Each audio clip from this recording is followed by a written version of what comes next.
Bonjour à toutes et à tous et bienvenue sur la chaîne On se tape des bars. Aujourd'hui nous allons parler de où je pêche le bar et pourquoi. C'est la trêve hivernale et nous sommes toutes et tous impatients de voir notre poisson favori rejoindre le bord de mer. C'est l'occasion d'aller prospecter de nouveaux spots et je vais vous expliquer comment je vois les choses.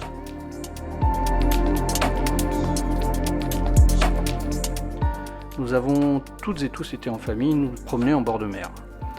Lorsque la marée est basse, l'invitation à la découverte se fait d'elle-même, et nous avons tous eu le réflexe de retourner quelques cailloux pour voir ce qu'il s'y trouvait. Et bien pour le bar, c'est la même chose. C'est pour cette raison que je vais prospecter les endroits qui me semblent opportuns à marée basse.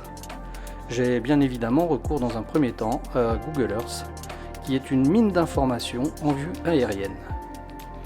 Je repère, comme vous l'aurez compris, toutes les zones rocheuses qui regorgent de nourriture pour notre ami commun.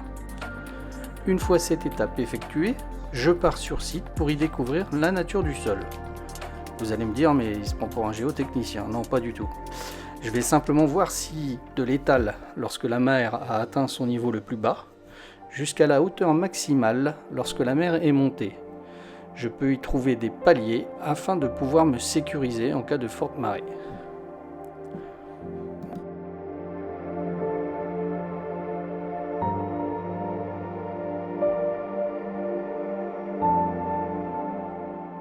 Ces paliers ou ces différentes couches rocheuses agissant naturellement comme des escaliers permettent au bar de venir se nourrir et par la même occasion pour vous de venir y lancer votre leurre, à condition que la hauteur d'eau soit suffisante.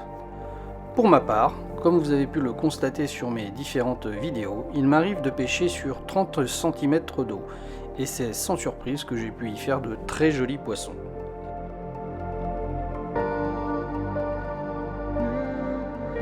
Si vous avez l'équipement adéquat, notamment le wadder, rien ne vous empêche de continuer à pêcher les pieds dans l'eau, direction les vagues, en vous assurant de pouvoir regagner la rive sans prendre de risques inutiles. Essayez de privilégier les endroits où se mêlent cailloux et algues rocheuses lorsque vous remontez en même temps que la marée, comme par exemple où se trouve l'eau stagnante en marée basse. Il n'est pas rare d'y croiser des poissons de roche, crevettes ou encore crabes verts qui font le bonheur de nos carnassiers.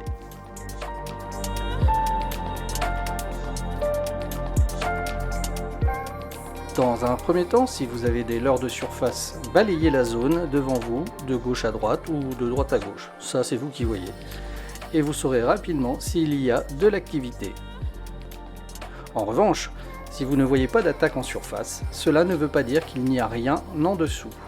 Et c'est là qu'intervient le leurre souple, monté de préférence en texan.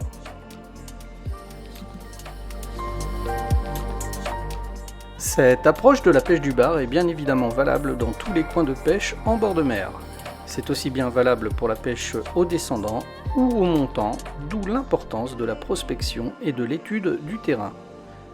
Il ne faut en aucun cas négliger les zones sableuses qui sont inévitablement des zones de passage et où le bar peut aussi venir se nourrir, surtout s'il y a du courant. Mais là encore, de par mon expérience personnelle, j'ai eu beaucoup moins de chance dans cet environnement qui est, à mon sens, plus réservé à la pêche en surfcasting. Vous pourrez y trouver plus facilement du bar moucheté qui est tout aussi plaisant à pêcher. Un dernier point, et pas des moindres, lorsque vous allez pêcher sur un nouveau spot, il est probable que vous ne fassiez rien pendant une ou plusieurs sorties, mais pour autant cela ne veut pas forcément dire que le coin n'est pas propice. Il m'est arrivé d'être revenu bredouille sur 2 semaines de pêche intensive sur mon spot de pêche préféré. Alors ne vous découragez pas, et soyez toujours certain qu'à un moment ou un autre, vous finirez par attraper le poisson de vos rêves.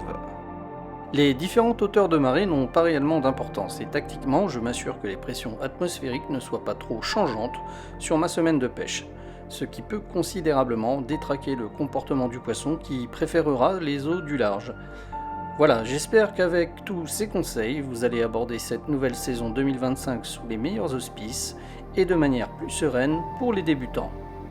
Les questions sont toujours les bienvenues et je vous réserve quelques surprises pour cette nouvelle année, alors restez attentifs. En attendant, je vous laisse avec ces images et si vous avez apprécié le contenu, vous savez comment ça fonctionne.